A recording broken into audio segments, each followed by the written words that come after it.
Marceline, we got staff here if you want to be aware of that. Sorry, my partner has her headphones in. Marceline, are you open and willing to conversation? I guess. It's not like we really have a choice. So they've given me more to give to you. I understand you're probably going to want to speak about that with Josephine. Actually, I'm not. Josephine is not a safe person to speak to. I apologize. Josephine has been behind a lot of covering up of some hate crime stuff and a lot of personal targeting and a lot of inappropriate destabilizing communications done at really inappropriate times in very inappropriate ways. We're negotiating a bad faith in a poisoned environment. I hear where you're coming The money from. has already been taken out of our account, so it's a moot point at this juncture. Okay. So signing about further commitments, no. For sure. And we've already paid because we've looked at our accounts and it's taken out of our account, both of them. Okay, would you like me to pass that on or no? Just leave Sure, it? they already know that. Okay, then I'll leave but it. the idea of reducing someone to $147 a month so that not only can I not assert my own autonomy to look for housing independently of an agency that's entirely failed me for real reasons without any accountability of their side, and these pre-contrived notions of angry trans woman tropes that have kept me silent and not able to speak to my truth and my needs. No, and I am pretty upset and I am pretty angry at this point, but I'm not violent, and I have heard people threatening to crack skulls around here. I have heard a lot more violent things than anything that's ever come out of my mouth, but to these folks have framed me in a state of criminalization imminently from the very point I got here. Speaking to those people are not safe. The constructs or the way the communications have been delivered have made it exceedingly unsafe because they lead to me directly challenging lies that have been told that I have things that are on tape and in Google Drives and protected places where I can verify by their own words that they're contradicting themselves. And we have not had any case management of any type that was effective or actually intentional until yesterday, despite we have been accused of not engaging with case management. Our case manager admits that's a lie. Oh, okay. I don't but this is the context that we're here under, and having been since the second day we got here, we've got no curtains. That's not even a conversation. It's a downtown place. It's a woman's shelter, big windows. Not about paranoia, but it's not even a conversation. Yeah. Serviceable bathrooms, not a conversation. We have a list. This stations of these things like that need to be filled, that aren't filled while we're in an outbreak situation, not okay. And just not being served, being underserved, suffering abuse, trauma, violence, systemic from within and from without, targeted by specific workers especially, stolen jewelry being worn on other workers, I will call it, and there's more, and it's so egregious. We are both tapped, low spoons, sleep deprived, frustrated, hurt. Yesterday there was a hate-related event around gender identity and presentation. It was recorded by myself on my phone in the shower. It was so loud I could hear it from there. Unfortunately, Marcy didn't have a recording going. We reported it to management. We identified the individual. And sorry, I don't mean to poke a paper at you. That is super rude. No, it's super rude. I'm so frustrated. I'm surrounded with this xenophobic crap around me. We couldn't get into banks because we needed to do in-person banking because banks are closed, because the same type of mentality that the evangelical folks in this agency have been utilizing to suppress, crush, and terrify us. And as far as I'm concerned, when I say that Josephine is Danger Town, to me that's what she represents. What she is in the house, statistically, and for people with atypical brains, statistical analysis and critical thinking is kind of a thing. Yeah. Sometimes we can't shut it down. Maybe it doesn't serve us all the time. Yes. But when I know that every time certain people are in the staff lineup, that we're running into these same problems where different things are applied differently, nobody will provide clear policy on what our rights are. And as a federally registered nonprofit, getting 51% of its funds from the federal government and being registered as a federal nonprofit, also tied into the Anglican Diocese and the City of Ottawa, okay, the request for operational policy and response to events like, say, trans violence within the space or structural things from staff, that is mandated. Yeah. That's what has to be provided to anybody that walks in off the street. Never mind a service provider, user, that needs to access that to verify that I can prove that this differential in treatment between shifts and bullshit data entered into HIFIS that will forever affect my access to services,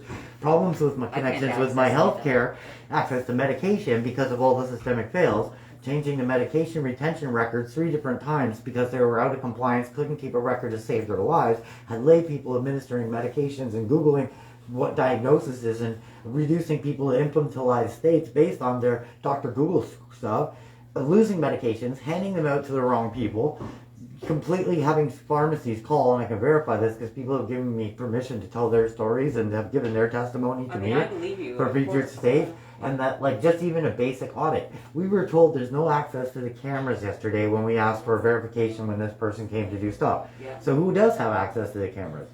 So the cameras right now, I don't know. Yeah, like I'm the worst person to talk to, and that's probably why they send me. I know, and that's so horrible that they're utilizing people that I recognize are trying to assist in a real human way. You're being way more relational rather than transactional, which is a dangerous move in your position. I mean, not dangerous, but we're kind of trained not to do it. Yeah. But there's also this thing called love-led leadership, and there's that whole thing. I won't get into that because that's rather close to my own personal. I'd like to be a good advocate. I just have Yeah, so little. and wagering people's jobs and security and safety against stuff like this is not. I don't want to put you in that position, No, not at all. but I just want to explain the reasons that there's been a construct established between a couple of collaborative staff to double down on not acknowledging certain things, not providing policy, just saying, we've spoken to trans people, so we get it right. It's just about you, Zamona. We're trying to get right for you. What kind of statement is that? When every person comes into the door and they utilize the same name for that person who's trans, and that's like saying all people look the same. Oh, wait a minute. Sorry, I can't tell the difference between one and... Oh, wait a minute. If Kimberly Crenshaw's brain would explode. Right? So this is where I'm at. And to be surrounded and inundated, have been attacked 3 times by xenophobe asses on the street physically. Just enough is enough. And like 3 weeks of destabilizing notices that we're taking your money, we want your stuff, we want all the accounting for all of the money you spend, this usurping all kinds of autonomy. And honestly, I do hold in contravention. The city can make up whatever policy if it wants. Yeah. If it stands in contravention of the OW and Social Services Acts and stuff, and they've been tweaked over the while because dog food and Doug Ford has done some really subversive stuff by tweaking things behind the scenes so he doesn't have to bring them back to provincial parliament. So it doesn't actually subverting democratic process. And also he's going to be trying to weed out a lot of folks and claim that we're able to work when we're literally living like this. So, I mean, I could go on and name the things that drive me down the wall. Her and I are trying to do some practical self-care things in here. And I don't want to interrupt No, you're not. But this is honestly horrifying that this is continuing and that we have already paid. And we have already paid over and over. And the bottom line is like asking us to continue to sign documents that are this convoluted and made up of various constructs of policy from 2017 with a piece of paper from 2018 and with something from it was adapted in February the 21st. And like, you want to talk to me about serving legal documents? I don't think so. Okay. So, until I find out whether this is RTA covered boarding and lodging, which takes a lot of the limitations of the RTA away, but still provides certain protections, or whether we're operating under pirate law, which would be British common law, and the Innkeepers Act, which even the judges know is trap house law. The only people who utilize that are people who run real shady trap houses. I was going to say that'd be like a rooming house. Yeah, or people who are not rooming house, but more like the kind of rooming house where the thing is a trap house. Yeah. I said that for a reason. So it's like pirate law. It's like the law that if your boat is cut loose and you're not on it and I tie off to it, technically I own it. Okay. That's a law. It's still on the books. But it's a pirate law. So this is the same thing that the Innkeepers Act comes out of that same pieces of legislation that was an old school British common law passed on to date that still exists as more like civil law, but specifying whether it is actually lodging and rooming, which would imply these door checks and some other things are not okay, and some other rights that would need to be acknowledged that aren't, and autonomies that could be utilized. And please speak. I love it when she talks. She's the best. I literally have been showing this because it's like the second nastiest thing that we have to deal with, because it's like I can tell it's literally affecting our health. Of course, it would. That's black mold. That's on my bed. Oh, have you? Okay, I'm gonna ask. When we try to talk as staff, what we get is blank stares or deflective responses, which we have a whole book of downstairs. It's a lovely book of how not to do social work. I've seen it. I know people utilize it. I've dealt with it. I could play psychology all day long. I don't think it's very polite they do that to service users. I'm not very good at doing that. So no, I am. I just keep snapping focus back to question. Let's get an answer. You want to apply? Go break. Yeah, no, I'll do if I have to. Every second week or every second day, we sweep in here and we find a lot of mouse poop. We've And caught that is 6 another mice. thing you do not want to like even touch because you can get a lot of nasty things from it. Of So course. we have black mold, no curtains, mouse poop. Sometimes like we have to open the window because it just, even with like the temperature gauge down here, it gets really hard to breathe in here because of like. Yeah, and some people are smoking in Yeah. here, so it's probably getting up. Well, no, Yeah. it's just- Not and- many, and it's but there just, are. Oh yeah, and there's a It's gotten to where like I can't sleep in my bed because I'm Yeah, and I certainly can't dilate or do basic needs stuff No. because there's no safety or security in this building when they're constantly jamming at random hours. And Josephine And loves to catch last me night, outside someone and try to serve her alone and separate us. And we had a back-to-back thing where somebody was holding that door while I was outside smoking, trying to corner her with stuff, and then not let me come in, and then cornered me in that corner right there. And they tried to like move 7 their way o'clock- in, so I had to like literally put Seven- myself like this. 7 7 o'clock on a Sunday night. Oh, And these, go to church on Sunday and then Well, they come should around say- and hand out violent eviction notices to vulnerable women in the afternoon. and forget what's going on. And outside. Dan could tell me that this has nothing to do with like implicit bias, personal bias, confirmation bias, some other things, and actually sadistic zone slippage. And I'm just going to lay that down. And since I keep getting these, I'm not going to shoot the messenger because, you've been a No, I pretty... get that. But enough is enough. And whatever this says, I mean, I'm sure I'm going to puke and I'm sure she's going to have a breakdown. Yeah. And I'm not so grand because I haven't read it yet because I'm pretty sure I know what it is. And yeah, I appreciate that this is not you. I don't blame you. I will let But them you know you're what? okay. There's no accounting for why Amanda Kehoe parked my housing registry, which in effect has me no closer to housing on my queue as a priority from 7 months ago because they questioned the validity of my identity as a transgender person.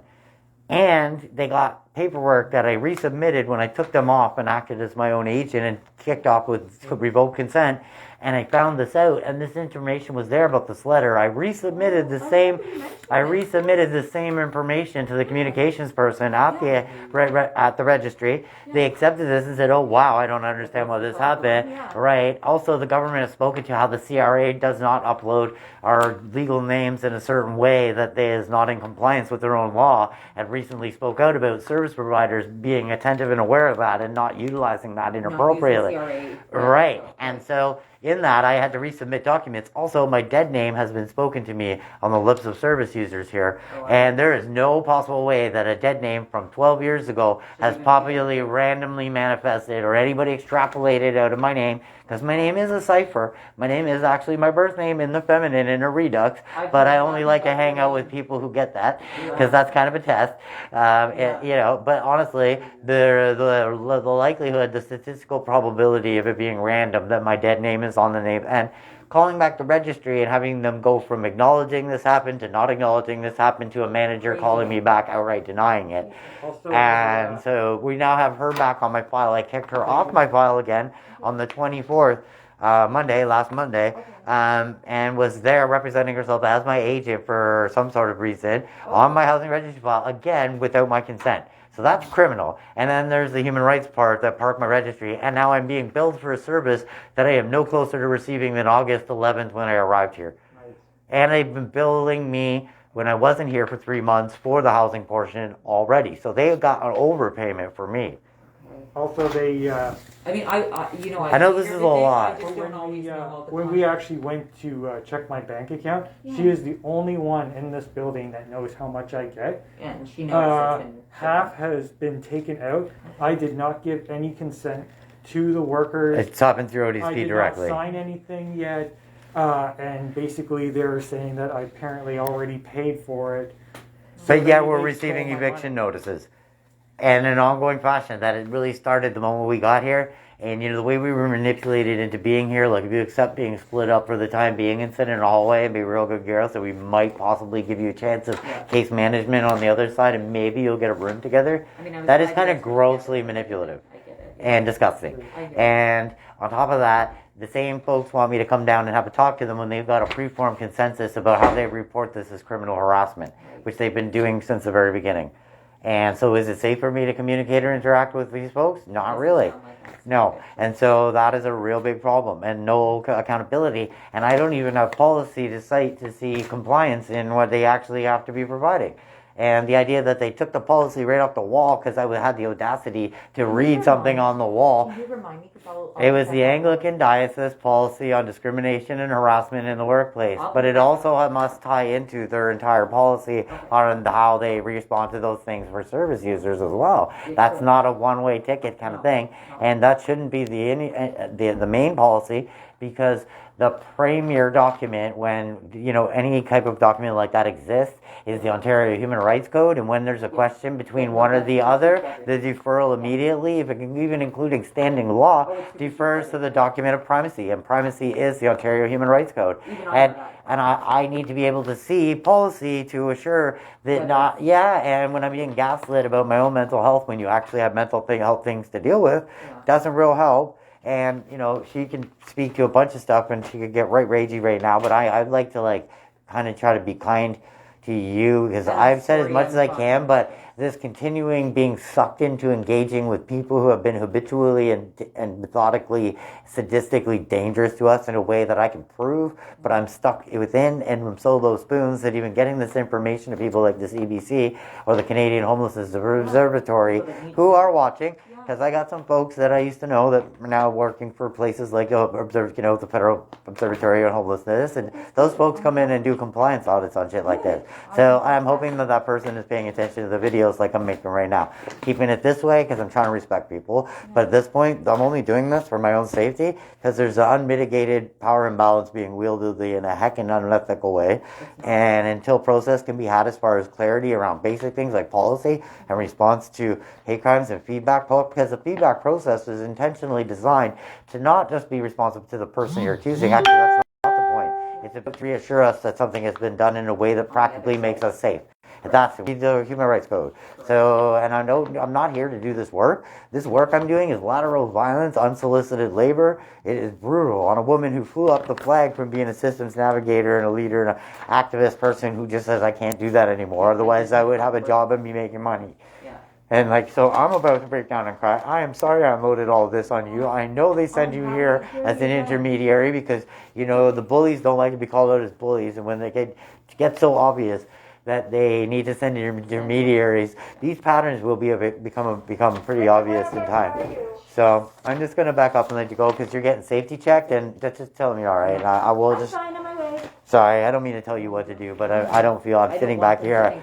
I never ever am going to be physical about any of this, although I'm really upset.